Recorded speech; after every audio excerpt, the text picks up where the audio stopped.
Hey friends, it is Tuesday. It is the 104th day of Russia's invasion of Ukraine, and you're here. You're caring, you're praying, and you're helping to raise up prayer. And it's making a difference.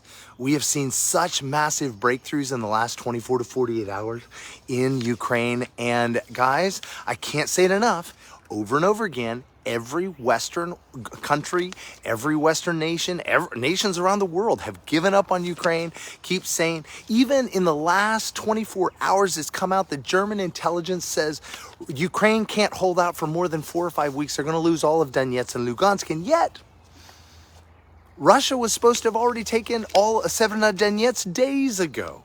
They were supposed to take, Mariupol in days. That took 84 days. Guys, prayer is making a difference. And it's so crucial at this time because we've said again and again, the evidence is clear that wherever Russia occupies, atrocities are being committed. So don't give up. But we got to pray from hope. We can't pray from a place where we're impressed with horror and atrocities. We got to pray from a place where we're impressed with God's goodness and his love and his power that is moving even today in the midst of Ukraine.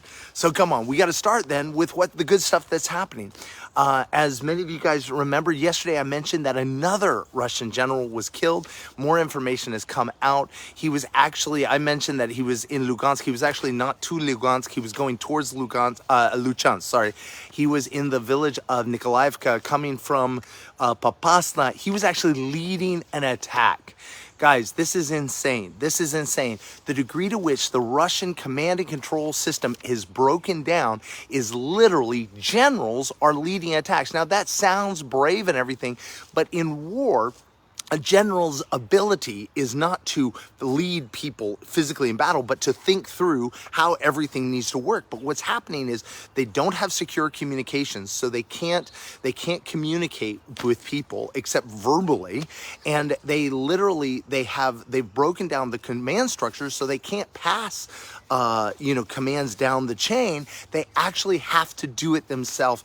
And as has been said over and over again by so many different, whether the NATO leadership or various think tanks or various experts, this has never happened in modern warfare to see this number of generals, somewhere 13, 14 that have been killed. Well, now they're saying another general's been killed. Now, these are Russian pro-military bloggers who are saying another general's been killed on the same day as this first one, as we mentioned, Kutonov.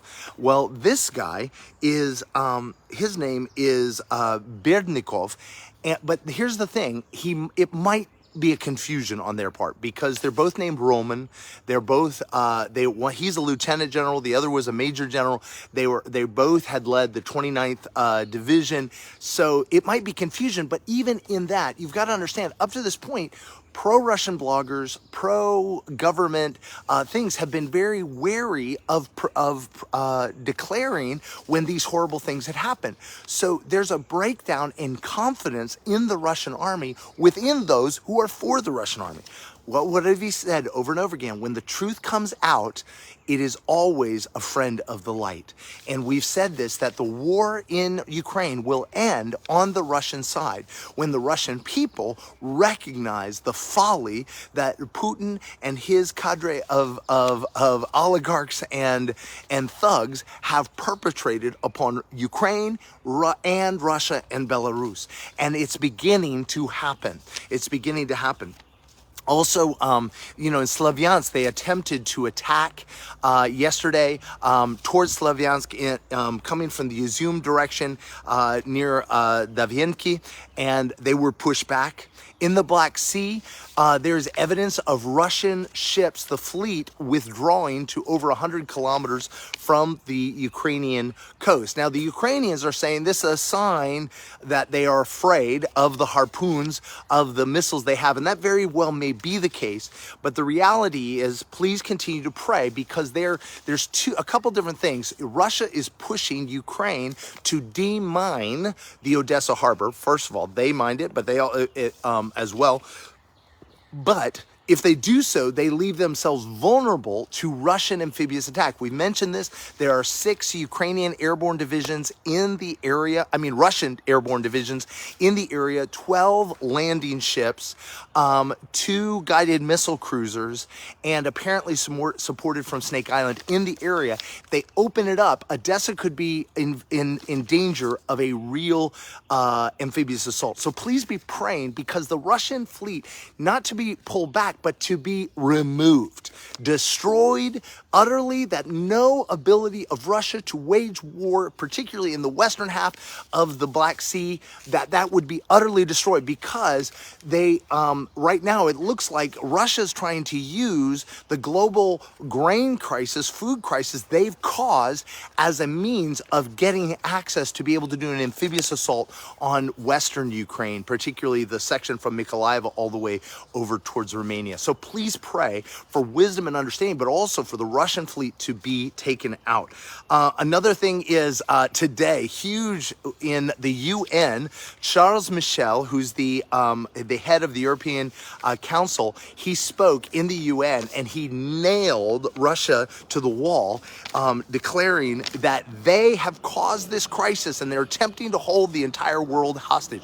Why is this important? Because over and over again, India and China and others have attempted to promote a narrative that has made that just we need a ceasefire at any cost. So basically freeing Russia from culpability. No, Russia started this. Russia has to end it. And so when he did so, the Vasily Nebenzia, who is the Russian representative to the UN, got up and stormed out. And Charles Michel said, he said, "You may leave the room. Maybe it's easier not to listen to the truth." Wow. When up to this point, Vasily Nebenzia has always had a very clear retort. This is the first time we've seen him without words.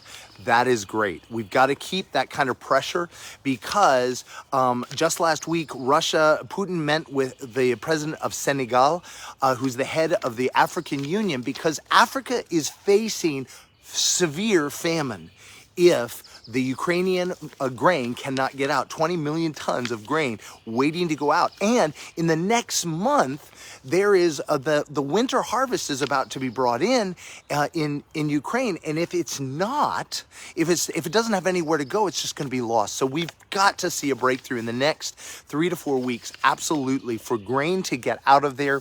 And there are many different options that seem to be coming. Let's pray. Turkey has agreed to be a mediator, not a mediator in terms of a negotiation, but in terms of that Ukrainian grain could get out through Turkey, crossing the Black Sea. It would take NATO ships to provide a convoy to provide protection, and the Russian Navy needs to be taken out, but it's possible. So let's pray for that. Another amazing thing is Time magazine. In America, it is usually late to the party. They're very safe. They don't do anything controversial. They produced an article, to me was shocking, because it was so in line with what we've been saying for months, which is this: Ukraine is only getting stronger day by day, and Russia is on the verge of collapse. And we'll talk about that in just a second. And the Russian military is on the verge of collapse. They're trying to demonstrate that they're powerful and they're getting stronger, but in fact, they're getting weaker by the day. And Time magazine called this out, and they said, if Ukraine can simply stand and weather the assault for the next 3, 4, 5 weeks, Russia will fall. Russian army will fall. And that's fundamentally correct. That is exactly where things are at today. They are rushing T-62 tanks to the Kryvyi Rih front. T-62 tanks are 50 years old. They haven't made them since 1975, okay? This is fundamental. I think they started making them in 1959. They are outdated. They are so vulnerable. They're putting homemade metal armor on top because the top of them is particularly vulnerable. And javelins, that's where javelin missiles go. So they are, and when they put those homemade metal on, it actually breaks the antenna. It makes them non-functional. So the very soldiers are taking them off because that that metal armor actually doesn't help at all anyway. They're sending these T-62 tanks that nobody's been trained on, nobody knows how to use, because they're running out of supplies. In fact, many of them are being shipped out of the warehouses where they've been mothballed so quickly with no real maintenance. They still have their warehouse numbers painted on the side. Guys, they're getting them off the trains, and and some of them are breaking down immediately. This is the level of just breakdown that's happening. Russia's running out of military equipment. On the other side of this, the Russian soldiers are starting to post videos of complaining about how bad it is. Professional soldiers are saying, we've not been given any leave, we've not been given any break, we've been fighting nonstop for 100 days, many times without food, without medicine, without adequate supplies or shells. These are the professional soldiers. When the conscripts speak out, it's even worse. The conscripts are talking about being sent into battle with no training whatsoever. These are kids. 17, 18 years old, never held a gun in their lives, never fired it. One guy, he actually was, what happened for him, he mentioned this, he was brought to the front. He had never even gotten to fire his gun when he got wounded, and his own platoon abandoned him, and the Ukrainians took him in. He hadn't even participated, he didn't even know how to fire a gun. And yet here he is a prisoner of war. There is a fundamental morale problem. I mentioned this before in the Severodonetsk area. They are using the Donetsk People's Republic and Lugansk People's Republic reserves. These are people they literally grabbed off the street. They literally forced them against their will to fight. Some of these guys are like people who played in a military band, and they got their tuba taken away and given a gun.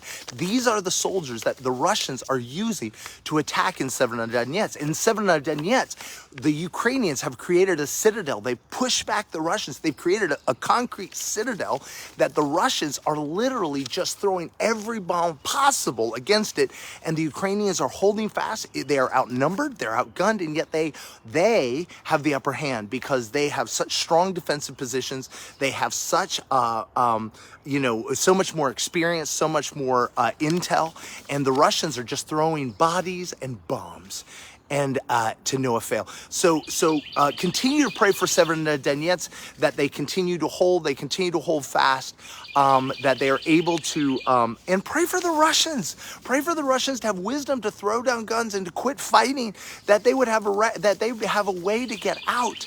But listen,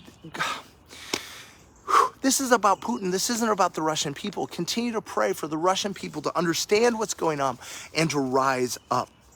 In another area, we're seeing, listen, I am not political by nature. What I'm for is for the suffering.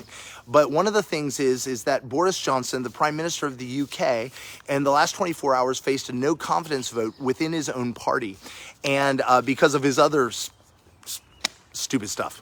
And what has happened is he got through. He got a 59 to 41% of margin of victory, which is very important because he's been one of the most stalwart proponents and supporters of Ukraine. So that's huge. That could really have dampened, because Emmanuel Macron, the head of France, and Olaf Scholz, the Chancellor of Germany, both of them have been very, very loath to back Ukraine. Now, I know we mentioned this before. Germany has promised much. They've delivered almost nothing. Nothing. Every time they promised, it's almost because the German people as a whole, 75, 78% want Germany to support Ukraine.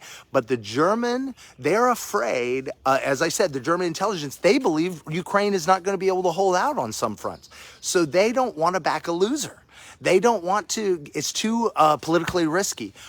Continue to pray that the courage of Boris Johnson, others would, and Charles Michel, who's a voice for all the French people who want France to support Ukraine, would win out over the Emmanuel Macrons and the Olaf Scholz, who are so many ways, they are the inheritors of the policies of Sarkozy and Merkel, who got us into this mess in the first place. That's another day for another time. One final thing is that OPEC has turned on Russia. OPEC, it's the oil producing states of the world, of which Russia is a part. They have agreed to increase production 7%. That particularly, this includes Saudi Arabia, who's been a passive supporter of Russia in this, and Venezuela, who has been an active supporter of Russia in this. Both agreed to produce 7% more. So first of all, that's in their best interest. Saudi Arabia has limited reserves of oil left. They look to run out between 2050 and 2065. And they are determined to only sell their oil at the highest price. Well, it's $160 a barrel right now. That's amazing. So that, as a result, this is in their best interest. Same for Venezuela. But in so doing, they're turning on Russia because that added supply helps Europe wean itself from Russia. And also it makes Russia sell their oil at even cheaper prices to places like India and China.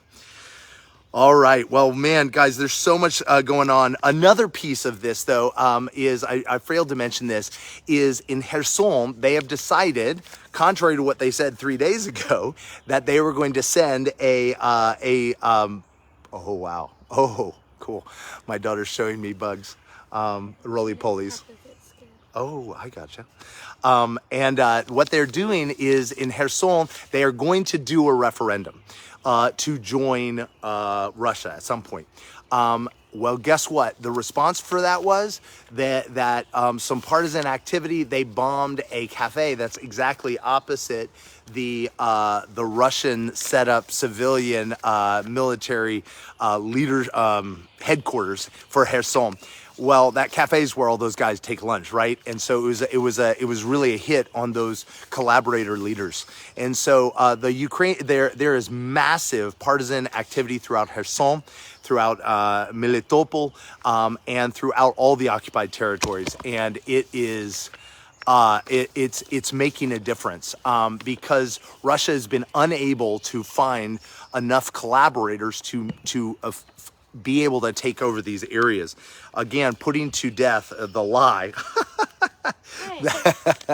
the lie that the Ukrainian people want the Russians there, which is absolutely not the case. And so, so now let's move on to our prayer points. I've been interspersing them throughout, but again, we are praying because in Zelensky's update last night, he was mentioning where the fighting has been the fiercest. You know, he mentioned Luchansk, Slavyansk, Bakhmut, Svyatogir, Kurakova, and Avdiivka. And do you know, our friends Vladimir and Lilia were in Avdiivka yesterday. Their team was. Their son was there. Mark, I believe, was there. Their team has been on the ground serving people right with the bombs going on around them. It really shocked me as he was telling me that they were in Avdiivka yesterday, because Avdiivka, if you look at the front, it's like down in the southeast corner of Donbass. It's right just north of Donetsk. And it has been under fire for about 50 days straight. I mean, they said there's still tons of people there. Many of them are too poor. They have nowhere to run. They have nothing. They just are staying, and they're desperate. They have no water. They have no food. They have no electricity. They have no gas. And yet they stay. They don't feel like they have options. And so they've brought food and water, and they've brought in the gospel. And the authorities are providing them protection. The police and the military are providing them to go into what's called the gray zone. It's the place where you have the Ukrainians on one side, you have the Russians on the other. They're going right into these areas to serve and minister because of y'all. Because of y'all. Thank you, thank you, thank you. And I want to say thank you to you as well. Yesterday, we were able to send through another $12,000. We're $12,900 to Ukraine because of your gifts. That brings our total to over almost $150,000. You guys have helped us to send to them. But you guys remember, we've talked about the fact that they need armor, they need boots, and they need gloves of the high quality kind, because they can't get the lighter armor, and they can't get that.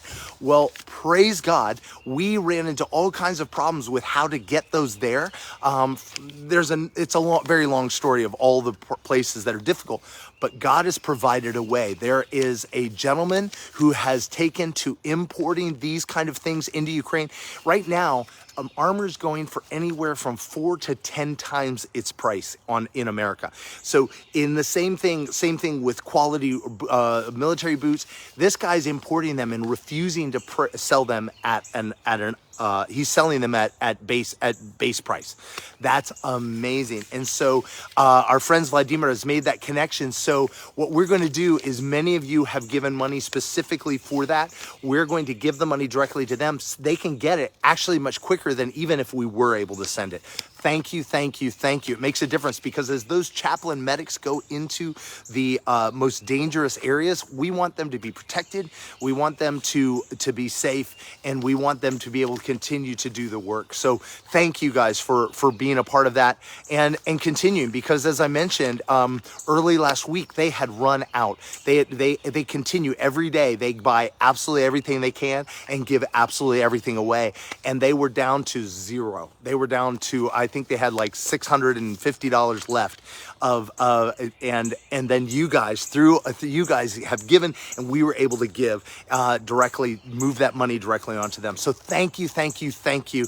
We're just overwhelmed with gratitude to you all, because God is on the move. God is on the move. So please continue to pray for Donbass, that the Ukrainians would stay protected, they stay safe, and that the Russian army, I've said this, when the Russian army attacks, it gets broken in the field. If the Russians are gathering for an offensive on the Kryvyi Rih front, as I mentioned, they're moving T-62 tanks there fast. Well, listen, let them attack. Because I mentioned when the Russians attack, it allows them to be broken.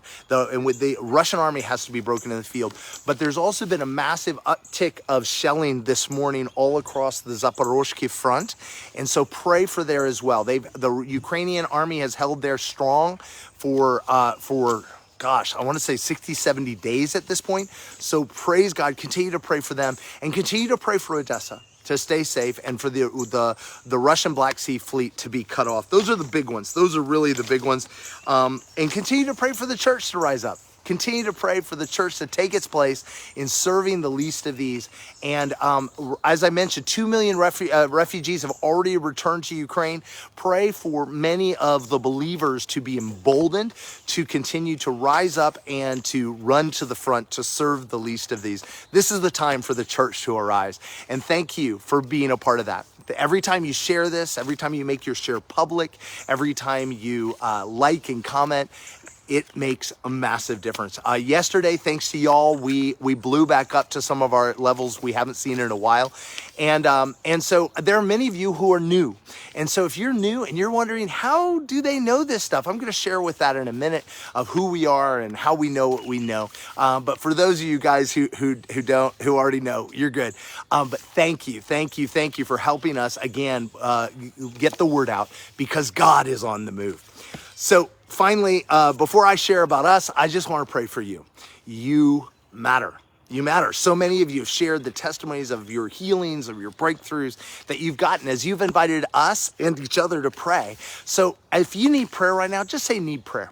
And you guys can jump on and pray for each other, one of our team as well. We've got an amazing team of people who come on here. Suzanne Roberts, Gary Phillips, Mariana Sikovskaya, I saw her on here.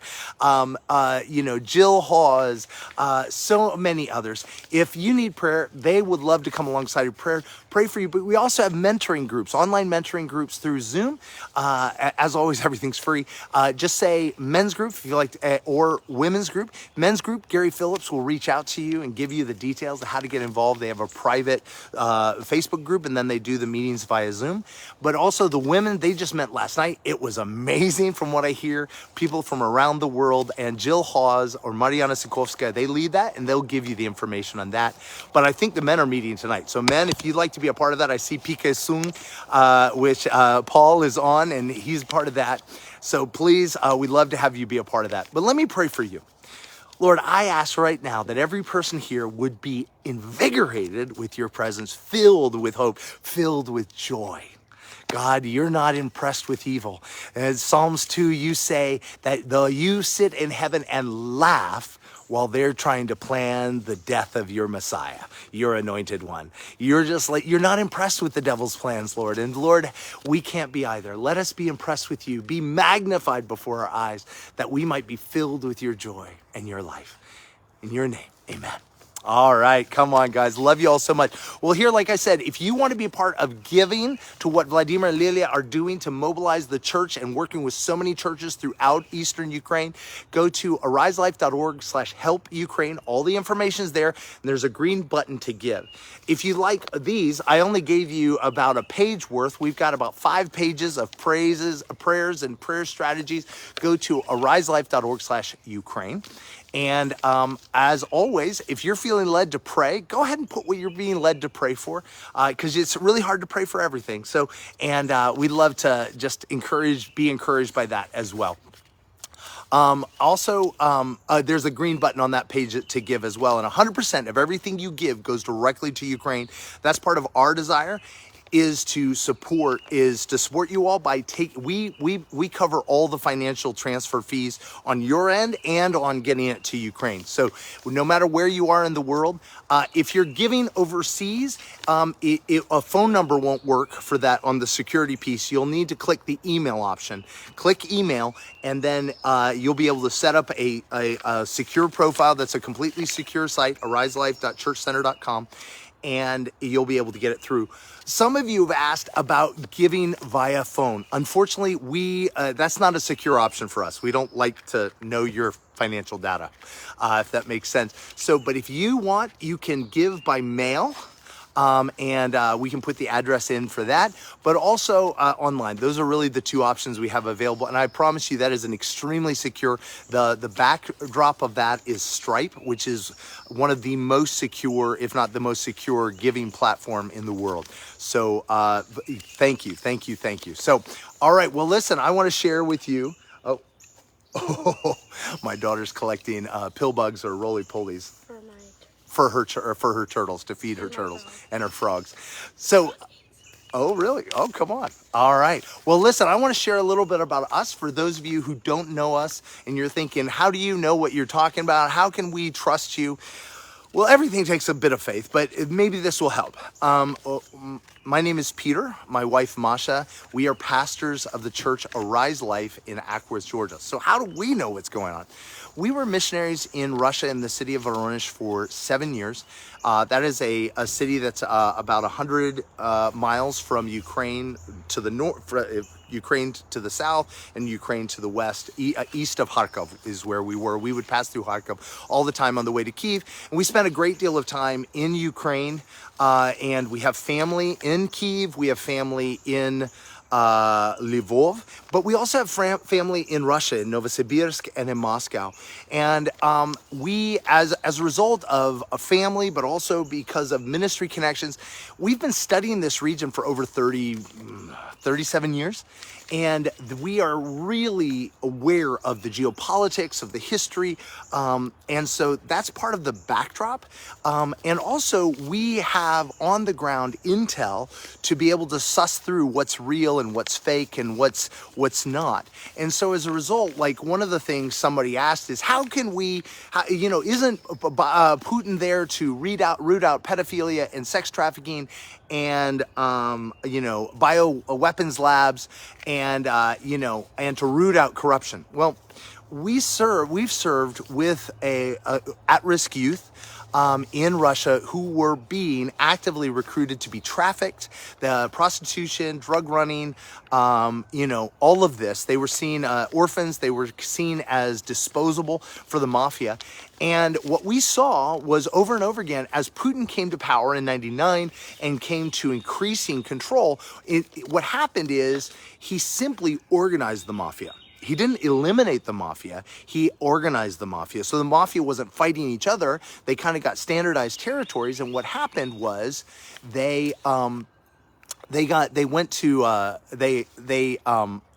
trafficking did not decrease. Some places it increased. And so I would submit to you, if he has not rooted out human trafficking in Russia, what likelihood is that he'll root it out in Ukraine? Likewise, he's used biological weapons. Why do we want him to have those biological weapons? Corruption. If you look at corruption rates throughout the world, Russia ranks one of the poorest in terms of anti-corruption. The fundamental way Russia government works is, for those of you guys know the Bible, Zacchaeus, you remember how he was a tax collector? The assumption was he would make up whatever he wanted of the extra taxes he took. He had to give a certain amount to the government. He could just tax to his heart's content. Well, that's the way Russian government, they don't pay them a living wage. They assume they'll take the wage from people, whether it's the police, whether it's government officials who have to be constantly bribed. There's this assumption that they will be bribed. So the idea that Putin would root out corruption seems very unlikely. So that's not to say there's not corruption in Ukraine, but this is not a white knight rolling in to defeat a dragon by any stretch of the imagination. And even if it was, why does that white knight need to see women raped and children killed? It begs the question. And so again and again, we're more than glad to receive, to take any of your questions. We would love to engage you in that. Any honest questions, we're more than glad to answer. We've done some Q&A in the past, and we're so grateful to you all for continuing, because there's a lot of misinformation. Russia actually hired troll farms, even in Africa, back starting in 2014, to create false narratives. And they would just spit out as many false narratives, just trying to see which ones would land. And many of those show up even on American TV. And those false narratives, again, being on the ground, you see the difference. You see the fundamental difference. The Ukrainian people do not want the Russians there. The areas that Russia has taken over of Donetsk and Lugansk, and Crimea, have suffered. Crimea less than Donetsk and Lugansk, but they literally everything the Ukrainian people even are very unhappy. They thought it would get better under Russia. It's gotten worse. In Donetsk and Lugansk, there are no Protestant ministers left. They've all either been killed or driven out, because in Russia, it's illegal to preach the gospel except from a government-sanctioned pulpit and you with a government permit. I mean, we're about this far away from the Soviet thing where every Christian pastor's or priest's message had to be vetted by the KGB before they gave it. There's no good from backing Putin. And so thank you guys for trusting us. And we take that trust very serious. It's a great honor to us to be able to share with you every day, and that you listen and that you help to get the word out. So thank you, thank you, thank you, thank you. Paul's asking maybe another Q&A in the future. Yes, I will tell you the last Q&A, I didn't have as many questions as I would like. So if I'm gonna do a Q&A, I want you guys to get the questions ready, okay? Please be bringing those questions. Please be ready with those. And let's see, I think maybe on Thursday afternoon, maybe I will be able to work in a Q&A for you all. If you guys want to be a part of that, please get your questions ready, or the questions your friends have. It would be really, really helpful. I'd love to do that for you. I think another one that might be really good is just the geography of the war. That might be helpful. But anyway, thank you, thank you, thank you. As always, if you want to give, ariselife.org/help-Ukraine. If you want more of these, go to ariselife.org/Ukraine. And we love you all so much, and we're so grateful to each of you all. Thank you. Thank you. Oh, and if you're wanting to be part of the women's or men's group, I saw someone just emailed, popped up, that you've been trying to join the women's group. What they're going to do is they're going to respond to you either in a comment on your thing when you say women's group, or they're going to message you. Mariana Sikovska is right here. If you are a woman, want to be part of a women's group, click on her profile and message her. She is in charge of the women's group. She with Jill. So reach out to her via Messenger. She will get back to you, and she'll get you that information. Listen, God's doing such great things in that group. You don't want to miss out. And so thank you, thank you. Guys, have an amazing day. We love you all. Take care.